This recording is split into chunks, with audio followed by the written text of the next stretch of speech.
चलिए देखते हैं आज हम प्रॉपर्टीज ऑफ डिटर्मिनेंट, ठीक है ना। प्रॉपर्टीज ऑफ डिटर्मिनेंट में क्या है, पहली प्रॉपर्टीज होती है कि अगर कोई भी डिटर्मिनेंट में, किसी भी डिटर्मिनेंट में अगर हम रो को कॉलम में और कॉलम को रो में अगर हम चेंज कर देते हैं तो वैल्यू ऑफ डिटर्मिनेंट जो होती है वो हमारी अनचेंज रहती है। लिखा भी है the value of determinant remain unchanged if row and columns are interchange. जैसे कि मान लेते हैं हम एक एग्जाम्पल ले लेते हैं, ठीक है ना। मैंने कह दिया कि a बराबर आपको दे रखा डिटर्मिनेंट ऑफ 1 2 3 1 2 1 3 2 1, ये आपको डिटर्मिनेंट दिया हुआ, ठीक है ना। इसकी अगर मैं वैल्यू निकालता हूँ तो वैल्यू क्या होगी, जब ध्यान से देखिए 1 इंटू क्या हो जाएगा, ये और ये रो और ये कॉलम चला जाएगा तो क्या बचेगा यहाँ पे 2 बन जा 2 माइनस का 2, ठीक है ना। फिर लिया माइनस का 2, ये कॉलम गया ये रो गया, 1 बन जा 1 हो जाएगा, माइनस का 3 बन जा 3, ठीक। फिर प्लस का 3 इंटू क्या है, ये कॉलम गया ये रो गया तो 1 2 जा 2 माइनस का 3 2 जा 6। वैल्यू सॉल्व करें तो क्या हो जाए 2 माइनस 2 0, ये 0 हो गया, माइनस का 2 और ये माइनस 1, वो 1 माइनस 3 माइनस 2 हो जाएगा, माइनस माइनस प्लस 2 2 जा 4, है ना। और ये क्या हो जाएगा 2 माइनस 6 माइनस का 4 हो जाएगा, 4 3 जा 12 माइनस का 12। तो इधर देखिए 4 में से 12 जाएगा तो कितना बचेगा आपका माइनस का 8, ये वैल्यू आई है। अगर हम इसी में देखिए, अगर हम इसी में इसको क्या करते हैं, रो को कॉलम में ट्रांसपोज कर दें तो क्या हो जाएगा। जैसे मैं इसी का एग्जाम्पल यहाँ पे लिख रहा हूँ, ध्यान से देखिए, मैंने कह दिया नाउ कि ए ट्रांसपोज बराबर, क्योंकि ट्रांसपोज लेंगे ना तो रो को कॉलम में बदल देंगे 1 2 3 1 2 1, है ना। और ये क्या हो जाएगा 3 2 1। अब जरा इसको आप सॉल्व करें, देखिए फिर 1 इंटू ये गया 2 बन जा 2 माइनस 2 बन जा 2, फिर क्या आ जाएगा माइनस का 1 इंटू ये गया, ये क्या बचा 2 बन जा 2 माइनस 3 2 जा 6 प्लस का 3, ये बेटा क्या है कॉलम गया रो गया, 2 बन जा 2 माइनस का 3 2 जा 6, है ना। सॉल्व करते हैं, ये तो 0 हो गया, 2 में से 6 गया, माइनस का 4 बचेगा, माइनस माइनस प्लस 4 बन जा 4, ये क्या बचा 2 में से 6 गया, कितना बचेगा 4 4 3 जा 12 माइनस का 12, कुल मिला कितना बचा माइनस का 8, है नहीं है। इसका मतलब अगर हम रो को कॉलम में, कॉलम को रो में ट्रांसपोज कर देते हैं तो वैल्यू ऑफ डिटर्मिनेंट हमेशा सेम रहेगी। नोट कर लो इसको फटाफट जल्दी से।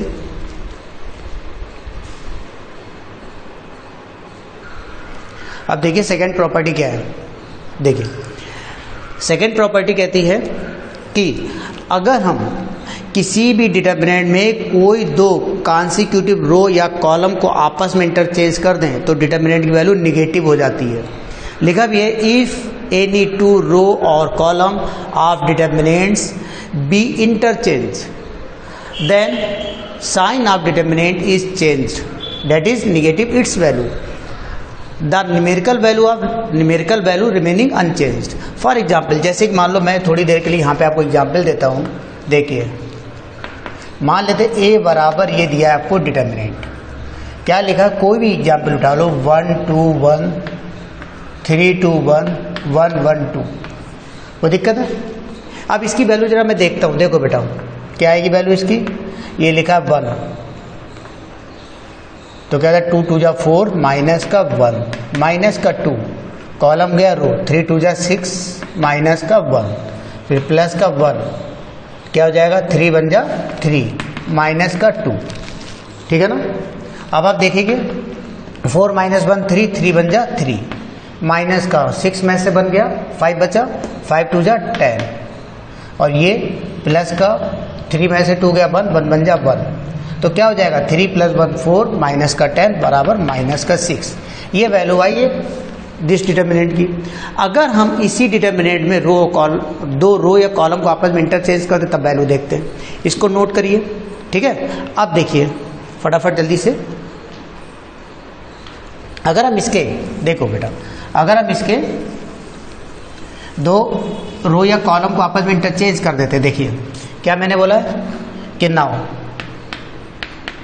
लेट बी बराबर, देखो मान लेते हैं ये दो रो, पहला रो और दूसरे रो को आपस में इंटरचेंज कर देते, तो ये क्या हो जाएगा 3 2 1, ये हो गया 1 2 1, ये क्या है 1 1 2। मैंने दो रो को इंटरचेंज कर दिया। अब हम इसकी वैल्यू निकालते हैं, देखिए तो क्या होगा, इट मीन्स 3 इंटू ये 4 माइनस का 1 माइनस का 2 2 माइनस का 1 प्लस का 1 1 माइनस का 2, ठीक है ना। तो ये वैल्यू क्या हो जाएगी 4 माइनस 1 3 3 3 जा 9, 2 माइनस 1 1 1 2 जा 2 माइनस का 2 2 माइनस 1 माइनस का 1। बोलो बेटा 9 में से 3 गया तो कितना बचेगा 6 बचा। तो देखो ये वैल्यू आई माइनस का 6 और ये वैल्यू आई प्लस का 6। इसका मतलब मैं कह सकता हूँ सिंपली कि अगर डिटर्मिनेंट ये लिखा है, जैसे क्या लिखा था 1 2 1 3 2 1 और ये 1 1 2, अगर हम इसमें दो रो को आपस में इंटरचेंज कर दे तो आ जाता माइनस साइन, और ये हो गया 3 2 1 1 2 1 1 1 2, ठीक इस टाइप से। जल्दी से नोट करिए।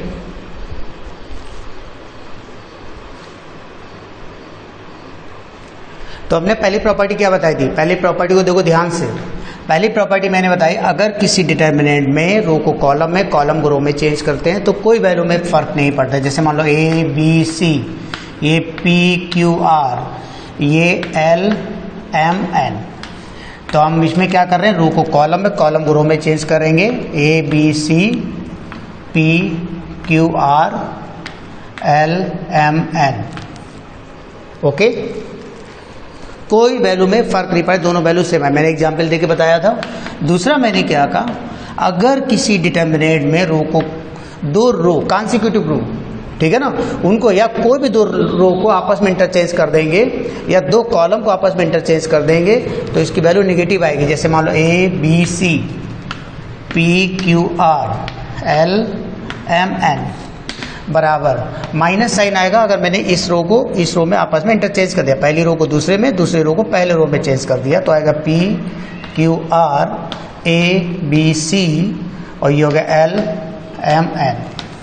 क्लियर। अगर हम ऐसे कॉलम को भी इंटरचेंज करना चाहेंगे, मान लो ये पहले तीसरे कॉलम को इंटरचेंज करेंगे तो भी माइनस साइन आएगा। क्या हो जाएगा, यहाँ पर सी आर एन, ये आगे आपका हो गया बी क्यू एम, ये हो गया ए पी एल, ओके। तो पहले और तीसरे कॉलम को इंटरचेंज कर दिया तो भी माइनस साइन आएगा। कोई दो रो या कॉलम को आपस में इंटरचेंज करने पर हमेशा डिटर्मिनेंट की वैल्यू निगेटिव हो जाती है। नोट करो जल्दी से। देखिए थर्ड प्रॉपर्टी क्या कह रहा है, अगर किसी डिटर्मिनेंट में कोई दो रो या कोई दो कॉलम आइडेंटिकल हो जाए, if any two row or any two columns of a determinants are identical then the value of determinant is 0। that is, जैसे कि मैंने कहा कि a बराबर हमें दे रखा है determinant of a b c p q r a b c, तो इस डिटर्मिनेंट की वैल्यू 0 होगी, ठीक है ना। कैसे होगी आप देखना चाहेंगे, देखो जैसे मान लो मैंने कह दिया a बराबर क्या दिया आपको डिटर्मिनेंट, आप देखिए A B C P Q R A B C, क्या यहाँ पे क्या है, पहला और तीसरा रो आइडेंटिकल हो गया, तो आप इसको निकाल के देखना चाहें इसकी वैल्यू तो क्या लिखा ए इंटू, तो हो जाएगा क्यू सी माइनस का बी आर माइनस का बी इंटू क्या हो जाएगा पी सी माइनस का ए आर प्लस का सी इंटू क्या हो जाएगा पी बी माइनस का ए क्यू, ठीक है ना। देखिए वैल्यू इसकी ए क्यू सी माइनस का ए बी आर माइनस का A B P C minus minus plus का ए बी आर, फिर ये हो जाएगा प्लस का पी बी सी माइनस का ए सी या सी ए क्यू। अब देखिए कुछ कट रहा है, सी ए, देखिए C A Q, this and this vanish हो गया। इसके बाद देखो ए बी आर ये कैंसिल हो गया, B P C B P C ये कैंसिल, सब कैंसिल हो गया, बराबर 0। ऐसे ही अगर मैं कह दूं किसी डिटर्मिनेंट में 2 से ज़्यादा मतलब सारी रो आइडेंटिकल है तब भी उसकी वैल्यू 0 होगी। डेट इज अगर मैंने कह दिया डेल्टा बराबर determinant of A B C then the value of determinant is also 0। Note down. देखिए फोर्थ प्रॉपर्टी क्या है। फोर्थ प्रॉपर्टी कह रहा है कि इफ वी मल्टीप्लाई और divide by any constant to the determinant then the value of determinant, sorry मैं गलत बोल गया हूँ, इफ वी मल्टीप्लाई और divide by any constant to the determinant then we have to multiply और divide two each element of any row और any column of the determinant. कहने का मतलब है अगर हम किसी डिटर्मिनेंट को किसी कांस्टेंट से मल्टीप्लाई करते हैं तो उस डिटर्मिनेंट के किसी एक रो या किसी एक कॉलम के हर एक एलिमेंट को मल्टीप्लाई करना पड़ेगी, ठीक है ना।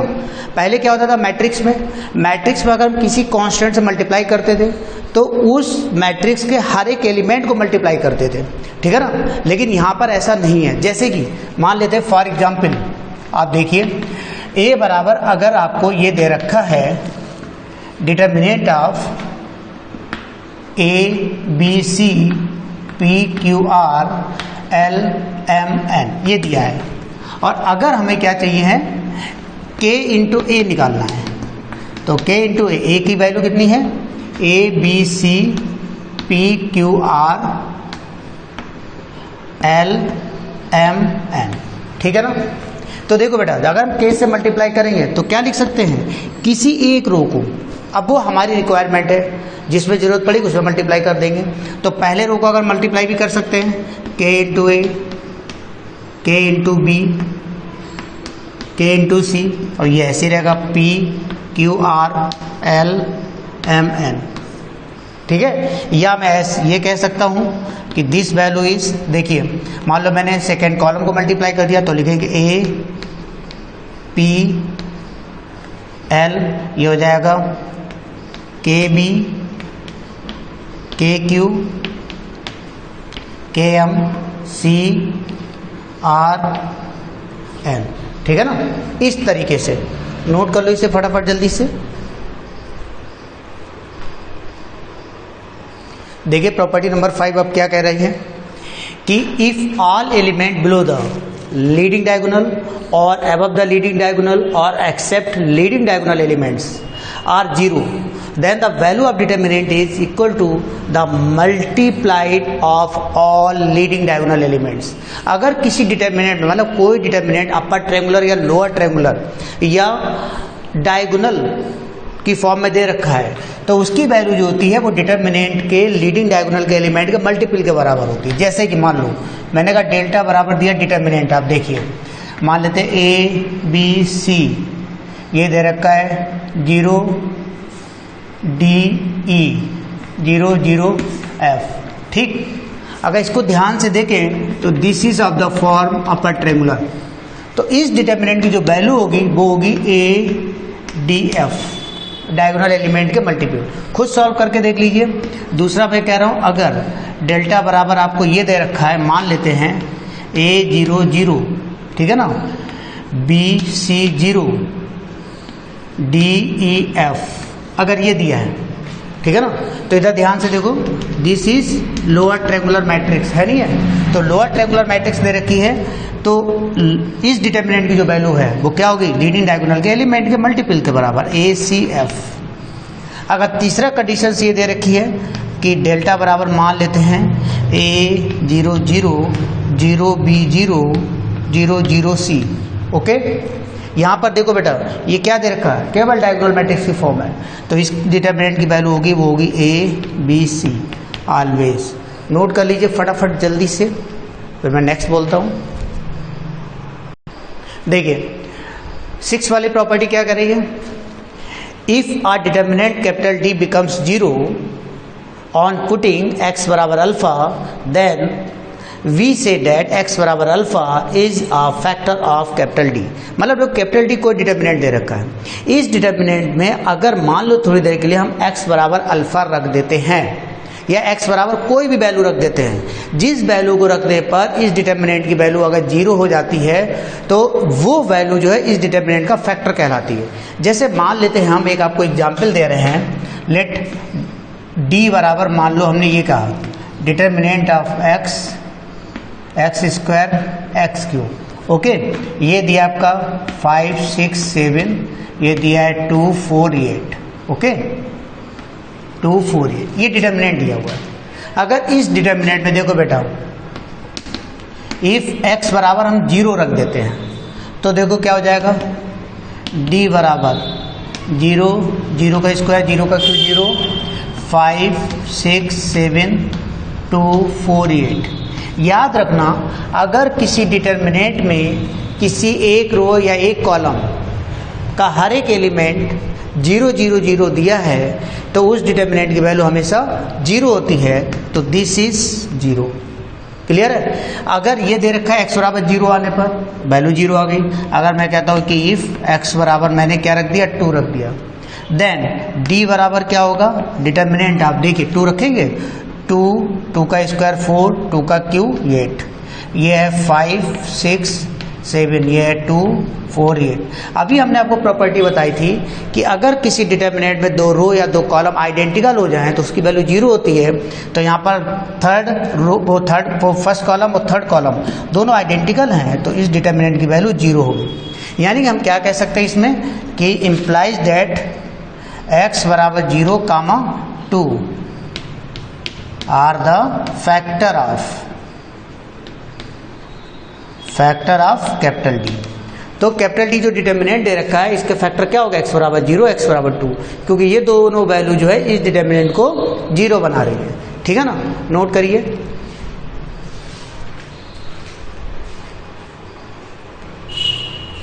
देखिए इसके बाद प्रॉपर्टी नंबर है हमारी 7 वाली।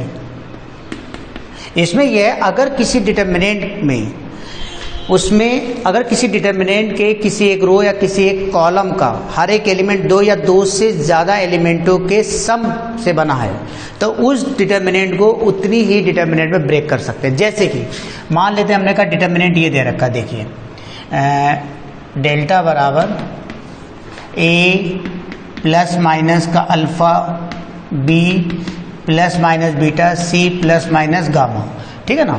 और यहाँ पे दे रखा है x y z, ये p q r, ये डिटर्मिनेंट दिया है।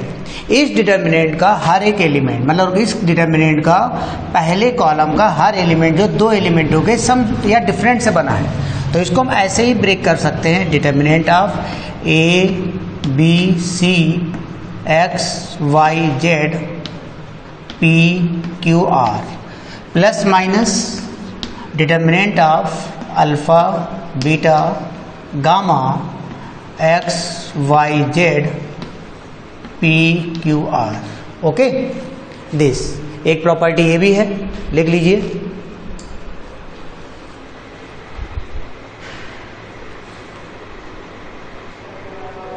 देखिए अब मैं एक क्वेश्चंस बताता हूँ आपको।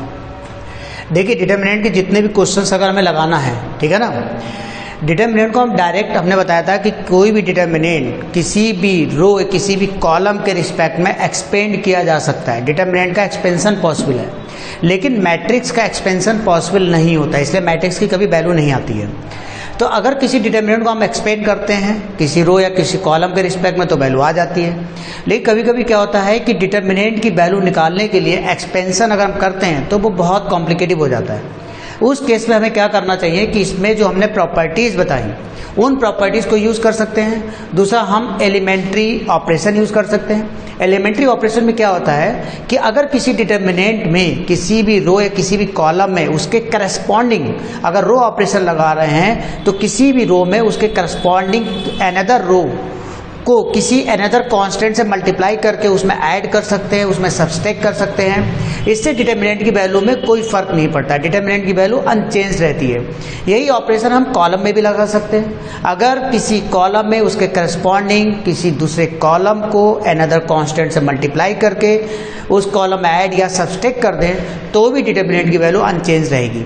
जैसे मान लो ये दिया हुआ, इसकी अगर मैं वैल्यू निकालूं तो लिख दिया डेल्टा बराबर डिटर्मिनेंट ऑफ, क्या दिया है आपको, 1 omega omega square omega omega square 1 omega square 1 omega.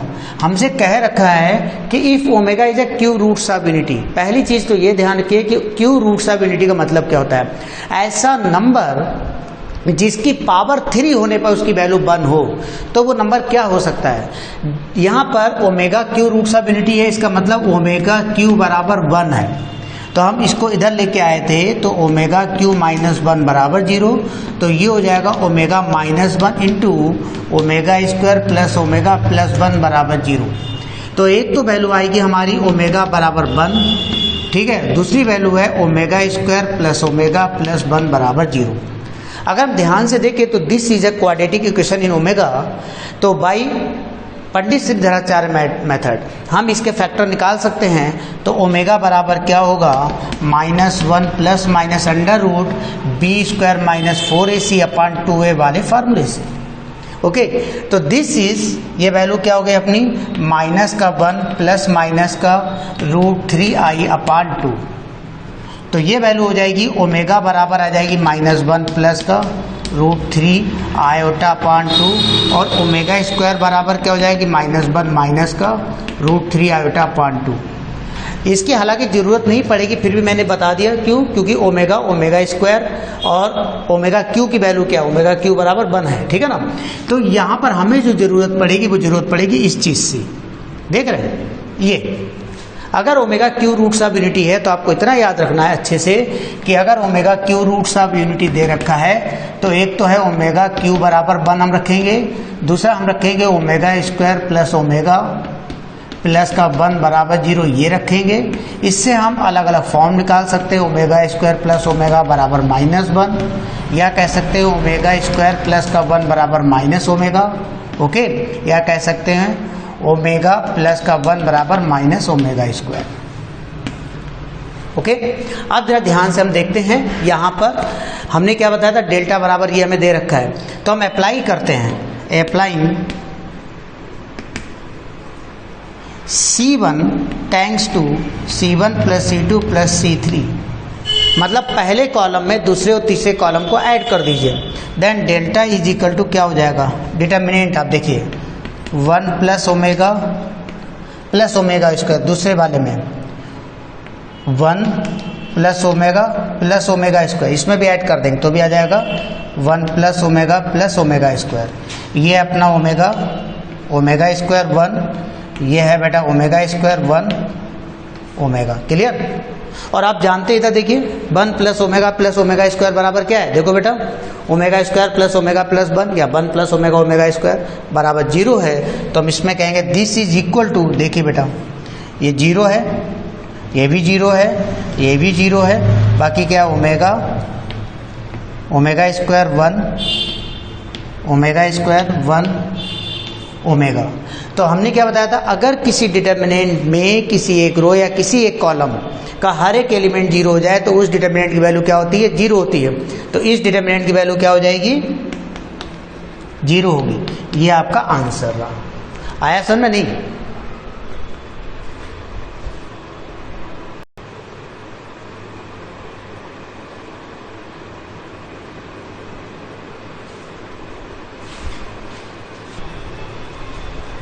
तो आज के लिए इतना ही रखते हैं, ठीक है। ये चीज़ समझ में आ गई, बाकी का टॉपिक आगे क्लियर करेंगे, ओके।